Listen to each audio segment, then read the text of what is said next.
অতি সম্প্রতি নির্বাচনের একটি রোডম্যাপ, কেবল রোডম্যাপ নয়, নির্বাচনের একটি সুনির্দিষ্ট তারিখ, এই তারিখের দাবি জানিয়ে প্রধান উপদেষ্টা ডক্টর মোহাম্মদ ইউনূসের সঙ্গে বিএনপির উচ্চ পর্যায়ের একটি দল বৈঠক করেছেন এবং কোনো একটি একক দলের সঙ্গে এ যাবৎকালে গত ৮ মাসের মধ্যে এবারই প্রথম প্রায় ২.৫ ঘন্টা কন্টিনিউয়াস আলাপ হয়েছে, আলোচনা হয়েছে। এবং এখানে ডক্টর মোহাম্মদ ইউনূসকে সহযোগিতা করার জন্য তার উপদেষ্টাদের মধ্যে বেশ কয়েকজন সেখানে উপস্থিত ছিলেন এবং সেখানে আলাপ আলোচনায় বেশ ডক্টর মোহাম্মদ ইউনূসকে উদ্বেলিত মনে হয়েছে, আনন্দিত মনে হয়েছে, আত্মবিশ্বাসী মনে হয়েছে এবং তিনি স্পষ্টতই যাদের সঙ্গে কথা বলছিলেন তার প্রতিপক্ষ, তাদের উপরে প্রভাব বিস্তার করছিলেন। এই প্রথম যেটি আমি দেখলাম যে রাজনৈতিক দলগুলোর সঙ্গে বৈঠক করতে গিয়ে ডক্টর মোহাম্মদ ইউনূস অতীতে যে বিব্রতকর অবস্থার মধ্যে পড়েছেন, অনেক সময় তার ভালো লাগেনি, তার বডি ল্যাঙ্গুয়েজ, তার মুখভঙ্গি অনেক সময় রূঢ় ছিল। কিন্তু এই প্রথম দেখলাম যে তিনি খুবই হাসি খুশি, তিনি অত্যন্ত সাবলীল এবং একই সঙ্গে তিনি যাকে বলা হয় তার যে বসার ভঙ্গি এবং আই কন্ট্যাক্ট, সব কিছুতে মনে হচ্ছে যে তিনি নিজেকে সামলে নিয়েছেন, তিনি যা বলছেন তা ওন করছেন এবং তিনি একটি সুনির্দিষ্ট গোল নিয়ে তিনি এগোচ্ছেন। তো তার সেই যে ব্যক্তিত্ব, তার যে বক্তব্য, তার কথা, তার সঙ্গে তাল মিলিয়ে মির্জা ফখরুল সাহেব তার সঙ্গে মেইন পার্টের কথা বলছিলেন, তিনিও হাসতে বাধ্য হয়েছেন, তিনিও তার সঙ্গে সাবলীল হতে বাধ্য হয়েছেন এবং কথাবার্তা এই ২ ঘন্টা চালিয়ে নিতে বাধ্য হয়েছেন।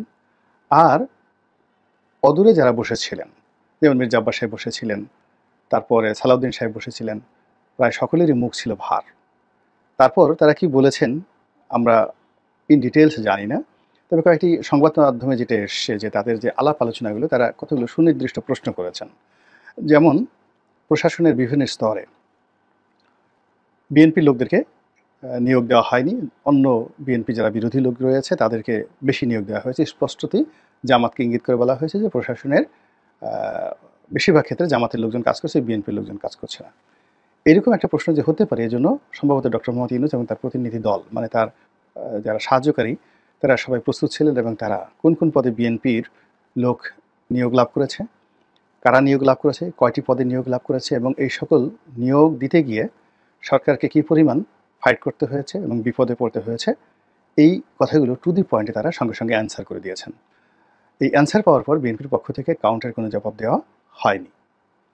এরপর যখন বিএনপির মামলাগুলোর ব্যাপারে কথা তোলা হলো, এটাও ডক্টর মোহাম্মদ ইউনূস, আসিফ নজরুল, তাদের একটা পূর্ব প্রস্তুতি ছিল এবং তারা একেবারে এ যাবৎকালে কয়টি মামলার জন্য দরখাস্ত করা হয়েছে এবং এই মামলাগুলো কোন প্রক্রিয়াতে এগুচ্ছে এবং ইতিমধ্যে কতগুলো মামলা প্রত্যাহার করা হয়েছে, কোনগুলো অন দ্য ওয়েতে রয়েছে এবং কী কারণে এই ঘটনাগুলো ঘটছে, এই ব্যাপারে যখন তারা খোলামেলাভাবে কথা বলেছেন, তখন যেহেতু বিএনপি রাষ্ট্র পরিচালনা করেছে, তারা বুঝে গেছে যে এর সাথে দ্রুততমভাবে আর সম্ভব নয়। আমি শুধু এই দুটো উদাহরণ দিলাম, এর বাইরে আরও অনেকগুলো বিষয়ে তাদের সঙ্গে আলোচনা হয়েছে এবং প্রায় সব আলোচনাতেই বিএনপি যত ক্রোধ নিয়ে, যত রাগ নিয়ে, যত অভিযোগ নিয়ে সরকারকে লায়েবল করার চেষ্টা করেছে, সরকার সেটা খুবই একেবারে ম্যাথমেটিক্যাল টার্মে বা ম্যাটিকুলাসলি সেটা রিটার্ন দিয়েছে। ফলে ওই বৈঠকে সময় বেড়েছে, আলাপ আলোচনা বেড়েছে, খোশ গল্প বেড়েছে, খাওয়া দাওয়া বেড়েছে, খানাপিনা বেড়েছে। ২ ঘন্টার মধ্যে হয়তো অনেকে বাথরুমে গেছেন, ওয়াশরুমে গেছেন। তো এরপরে তারা বের হয়ে এসেছেন। কিন্তু ওখানে বসে তারা যেভাবে একটা মনোভাব নিয়ে গেছেন যে না হয় এসপার, না হয় ওসপার, আজকে কিছু একটা করিয়ে আসবো এবং এখান থেকে বের হয়ে আমরা কিছু একটা দেখিয়ে দেবো। কিন্তু মিটিংয়ের মধ্যে আমরা যে ছবি দেখেছি, অডিও দেখেছি, ভিডিও দেখেছি, তাতে মনে হয়েছে পুরো বৈঠকটি ডক্টর মোহাম্মদ ইউনূসের নিয়ন্ত্রণে ছিল এবং তিনি যেভাবে চেয়েছেন ওভাবে আলোচনা হয়েছে এবং তিনি যেভাবে শেষ করতে চেয়েছেন ওভাবে শান্তিপূর্ণভাবে শেষ হয়েছে। তো আমার নিজের কাছে আশ্চর্য লাগে যে এই বৈঠক শুরু হওয়ার আগে আমি একটা ভিডিও করেছিলাম, আপনারা দেখেছেন কিনা। আমি তো আসলে সব কথা এইভাবে ডাইরেক্টলি বলি না, অনেক আগে থেকে ঘুরিয়ে পেঁচিয়ে বলি, যারা বুঝার বুঝেন আর যারা না বুঝেন তারা গালাগাল করেন। তো আমি আমার মতো করে বলে যাই, বিকজ এটা আমার কাছে নিরাপদ মনে হয়। কেননা বর্তমান যে সমাজ, এখানে আপনি কারো পক্ষ অবলম্বন করে খুব বেশি দিন আপনি টিকতে পারবেন না। আবার খুব নিরপেক্ষ চাঁচাছোলা কথাবার্তা বলে আপনি ১ ঘন্টা এই সমাজে টিকে থাকতে পারবেন না। আমাদের অনেক বন্ধুবান্ধব যারা এরকম কন্টেন্ট তৈরি করেন, তারা কেউ আওয়ামী লীগের পক্ষে কথা বলতে গিয়ে এমন যাকে বলা হয় পেদানি খান, এরপর আবার দেখা গেল শেখ হাসিনাকে গালাগাল করেন। আবার কেউ কেউ বিএনপিকে সাপোর্ট করতে গিয়ে এমন জামাত শিবিরে গালাগাল খান, সঙ্গে সঙ্গে তিনি তার কণ্ঠ বিকেলবেলা চেঞ্জ করে ফেলেন। এবং এই ৪-৫ মাস আগে যে সকল ইউটিউবাররা খুব জনপ্রিয় ছিলেন অনেকের নিকট, এখন তাদের কারো নাম হয়ে গেছে টোকাই, কারো নাম হয়ে গেছে পাগল, কারো নাম হয়ে গেছে ছাগল, এবং তাদের নানা রকম কার্টুন তৈরি করে তারপরে শেষে তাদেরই যারা সমর্থক তারা গালাগাল করছে। কারণ হলো এই মানুষগুলো অতি সম্প্রতি বেশ কিছু উচিত কথা বলে ফেলেছেন, এবং উচিত কথায় যে ধরনের মামাজি বাজার হয়, এর ফলে তাদের ভিডিওগুলোও চলছে না, তাদের কথাও কেউ শুনছে না, এবং তারা রাজপথে আর আগের মতো ঘোরাফেরা করতে পারছেন না, আর তাদেরকে কেউ ডাকছে না। এই আমাদের ইউটিউবের মধ্যে বাংলাদেশে এক পক্ষ আছে, বিদেশেও এক পক্ষ আছে, সবারই একই অবস্থা। তো সেই দিক থেকে দেখা গেল যে রবীন্দ্রনাথের হিং সিং ফটের মতো করে আমি যে কথাবার্তা বলছি, যা বলার আমার প্রয়োজন আমি তা বলে ফেলতে পারছি, আর যারা বোঝার তারা বুঝে ফেলতে পারছেন, আর যারা বুঝছেন না তারা যে সরাসরি রাগ করবেন এরকম কোনো কারণ খুঁজে পাচ্ছেন না। ফলে আপনারা যে যা বলেন না কেন, আমি যেহেতু সেই 2009 সন থেকেই এই কর্ম করে আসছি, অর্থাৎ টকশোতে কথাবার্তা বলে আসছি, লেখালেখি করে আসছি, এবং এখানে এই কাজ করতে করতে একটা সাস্টেইন করে ফেলেছি, স্থায়ী করে ফেলেছি। ফলে আমি যে জিনিসগুলো বুঝতে পারি, খুব সহজে বুঝতে পারি, এইগুলো এখানে এসে হঠাৎ করে কারো পক্ষে সহজে বোঝা সম্ভব নয়। এই কথাটা বললাম এই কারণে যে এই বৈঠকের 1 দিন বা 2 দিন আগে আমি একটা ভিডিও করেছিলাম, এবং সেখানে আমি বলেছিলাম যে ডক্টর মোহাম্মদ ইউনূস আন্তর্জাতিক মানের খেলোয়াড়। তিনি অলিম্পিকের মাঠে দৌড় দিয়েছেন, তিনি অলিম্পিকের যারা বিশ্ব চ্যাম্পিয়ন তাদের অনেকের সঙ্গে তার বন্ধুত্ব।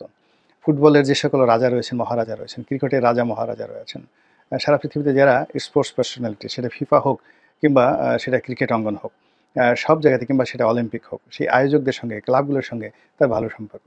ফলে স্পোর্টস বলতে যা বোঝায় তিনি সেটা বোঝেন। আর আমরা যারা বাঙালি লোকজন আছি, আমরা দাঁড়িয়েবান্ধা, গোল্লাছুট, কানামাছি, ভো ভো, তারপর সে ড্যাঙ্গুডি, আপনারা তো বুঝেন ড্যাঙ্গুডি খেলা কাকে বলে। তারপরে গ্রামে ওই চাড়া খেলে না, চাড়া খেলে। তো এই খেলাগুলোতে আমরা অভ্যস্ত। ফলে আমাদের সঙ্গে খেলতে ডক্টর মোহাম্মদ ইউনূসের কোনো সমস্যা হবে না। এবং আমি একথাও বলেছিলাম যে যারা খুব বড় আশা ভরসা নিয়ে সেখানে যাচ্ছেন তার সঙ্গে খেলতে বা তার সঙ্গে আলাপ আলোচনা করতে, তাদেরকে মুখ কালো করে ফিরতে হবে, আশাহত হয়ে ফিরতে হবে, এবং ডক্টর মোহাম্মদ ইউনূস তাদেরকে মোটামুটি খেলে দিবেন। আন্তর্জাতিক অঙ্গনে তিনি যেভাবে খেলেন ওইভাবে খেলে দেবেন, এবং ঘটনা হুবহু সেই ঘটনাই ঘটেছে। আপনারা এই জাস্ট 1 দিন আগের আমার সেই ভিডিওটা দেখতে পাবেন যে সেই ডক্টর মোহাম্মদ ইউনূস আন্তর্জাতিক মানের খেলোয়াড়, এই শিরোনামে করেছিলাম।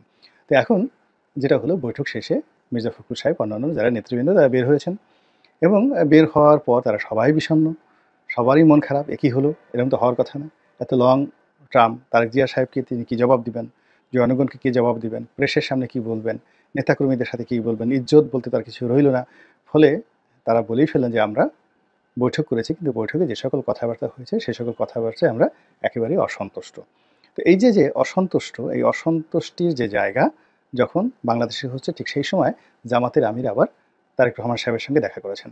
তিনি কি এই যে বিএনপির যে নেতৃত্ব রয়েছে, সেই নেতৃত্বের সঙ্গে ডক্টর মোহাম্মদ ইউনূসের যে বৈঠক, এটাকে পাশ কাটিয়ে জামাত আমিরের সঙ্গে যে ডক্টর ইউনূসের 1-to-1 রিলেশন, এই রিলেশনটাকে কাজে লাগিয়ে বিকল্প কোনো রাজনীতি করার চেষ্টা করছেন কিনা। এর কারণ হলো শেখ হাসিনার জমানাতে আমরা দেখেছিলাম যে বিএনপির যারা শীর্ষ নেতৃবৃন্দ তারা বেগম জিয়া এবং তারেক রহমান সাহেবের সঙ্গে দুটো বিষয় তারা ফেল করেছে। প্রথম ফেল হলো যখন 18 সালে নির্বাচন হলো, তারেক রহমান সাহেবের একটা সিদ্ধান্ত ছিল যে পার্লামেন্টে যাবে না, এরা শপথ গ্রহণ করবে না। কিন্তু সামহাও তাদেরকে বোঝানো হলো যে এদেরকে রাখা যাবে না, সরকার এদেরকে জোর করে নিয়ে যাবে। দ্বিতীয়ত এরা ওখানে গিয়ে বেগম জিয়ার মুক্তির দাবি তুলবে, আর শেখ হাসিনা রাজি হয়েছেন বেগম জিয়াকে মুক্তি দেওয়ার জন্য যদি তারা সংসদে যায়। তো সেখানে বিএনপি রাম ধরা খেয়েছে। সেকেন্ড হলো বেগম জিয়ার মুক্তির জন্য, জেলখানা থেকে মুক্তির জন্য বিএনপির যারা নেতা তারা সবাই 100% ব্যর্থ হয়েছে। তো সেখানে তারেক রহমান সাহেবের পরিবার বা বেগম জিয়ার পরিবার সরাসরি সরকারের সাথে লেনাদেনা করেছে, সমঝোতা করেছে, এবং সেই সমঝোতার ভিত্তিতে পারিবারিক সম্মতিতে বেগম জিয়া জেলখানা থেকে বের হয়ে এই গুলশানের বাসায় থাকার অনুমতি লাভ করেছেন। তো একই অবস্থা যদি এখন ঘটে থাকে, যে এখন সরকারের সাথে লেনাদেনা, সংগঠন চালানো, অন্যান্য রাজনৈতিক দলের সাথে সম্পর্ক, এটা তারেক রহমান সাহেব বা বেগম জিয়া যেভাবে চাচ্ছেন, এভাবে যদি বর্তমান নেতৃত্ব তাদের আশা আকাঙ্ক্ষার বাস্তবায়ন না ঘটাতে পারে, সেক্ষেত্রে তিনি যে নেগোসিয়েশনটা করতে চাচ্ছেন সেটা যদি 1-to-1 সরাসরি তিনি করেন, সেটা জামাতের সাথে আমিরের সাথে সরাসরি হতে পারে, ডক্টর ইউনূসের সাথে সরাসরি হতে পারে, ডক্টর ইউনূস, জামাতের আমির, তারেক রহমান, একটা ত্রয়ী সম্পর্ক হতে পারে, এটাও হতে পারে। তো এটা মানে একদিকে ঢাকাতে যেভাবে বৈঠক হচ্ছে, যেভাবে অসন্তুষ্টি দেখা যাচ্ছে, আবার অন্যদিকে লন্ডনে যেভাবে হচ্ছে, এবং তারেক রহমান সাহেবকে যেভাবে রিল্যাক্স, তিনি বিড়াল নিয়ে খেলছেন, বিড়ালকে তিনি সিনেমা দেখাচ্ছেন, বিড়ালকে কোলে নিচ্ছেন, এবং সেই দৃশ্য আবার তিনি যাকে বলা হয় ফেসবুকে দিয়ে দিচ্ছেন। ইট মিনস সে খুব চিল্ড মুডে আছে, এবং এই চিলমুটের অনেকগুলো কারণ থাকে। আমাদের পরিবারের মধ্যে দেখা গেল যে আমরা নিজের ছেলে মেয়ে ভাই ব্রাদারকে একটা দায়িত্ব দিলাম, কিন্তু সে আমাকে হাঙ্কি পাঙ্কি সব বুঝিয়ে দিল। আর আমি অন্য একটা লোক দিয়ে ঠিকই, যেমন ছেলেকে পাঠালাম যাও বাজার থেকে দুধ নিয়ে আসো, সে সারাদিন দুধ নয়া কিনে ড্যাঙ্গুটি খেললো, কানামাছি খেললো, গুল্লা স্যুট খেললো, ফুটবল খেললো, খেলে ঢেলে সন্ধ্যার সময় আসে, পরিষ্কার হয়ে আসা বলে যে বাবা বাজারে গিয়ে কোনো দুধ পাইনি। তো বাবা আগেই জানতেন যে ছেলে তো এরকম কাজই করবে, ড্যাঙ্গুটি খেলবে। তো সে আবার তার রাখালকে দিয়ে সে দুধ ঠিকই এনে রেখেছে। তখন মুসকি মুসকি হেসে বলছে, ঠিক আছে বাবা, অসুবিধা নেই, আসো। তো তার সম্পর্ক রক্ষা রইলো, আর এদিকে তার দুধও হয়ে গেল, আর ছেলেরও ড্যাঙ্গুটি খেলা হয়ে গেল। এরকম আমাদের রাজনীতিতে কানামাছি বহুপর ড্যাঙ্গুটি খেলার যে অবস্থা, সেটা যে আসলে কীভাবে হচ্ছে বোঝা যাচ্ছে না। তবে লন্ডনের যেটা মারেফত, মানে বেগম জিয়া, তারেক রহমান সাহেব, জামাতের শফিকুর রহমান সাহেব, তাদের যে বৈঠকে ঠিক একটা মারেফতি চিল্লায় আপনি ফেলে দেন। সেই মারেফতি চিল্লাটা মারেফতের মধ্যে থাকুক, আর শরীয়ত যেটা আমরা দেখতে পাচ্ছি দৃশ্যত, সেটা হলো ডক্টর মোহাম্মদ ইউনূসের সরকারের সঙ্গে এখন যারা বিএনপির শীর্ষ নেতৃত্ব রয়েছে তাদের যে একটা সম্পর্ক, সেই সম্পর্কটি স্বাভাবিক অবস্থা নাই, এবং বিএনপির নেতৃবৃন্দ খুবই অসন্তুষ্ট, এবং তাদেরকে সম্ভবত রাজপথে নামতে হবে। এবং যেহেতু তারা একবার বলে ফেলেছেন রাজপথে নামবে, এই জন্য সাংবাদিকরা খোঁচাচ্ছে বিভিন্নভাবে, কবে নামবেন, কীভাবে নামবেন, তো ইত্যাদি এই কথাগুলো হচ্ছে। এটা খুব দ্রুত আমরা সম্ভবত মে জুনের দিকেই এই বিএনপির যে রাজপথ কেন্দ্রিক তাদের যে শক্তিমত্তা বা তাদের যে পরিকল্পনা, সেটা দেখতে পাবো। আল্লাহ আমাদের সবাইকে হেদায়েত দান করুন।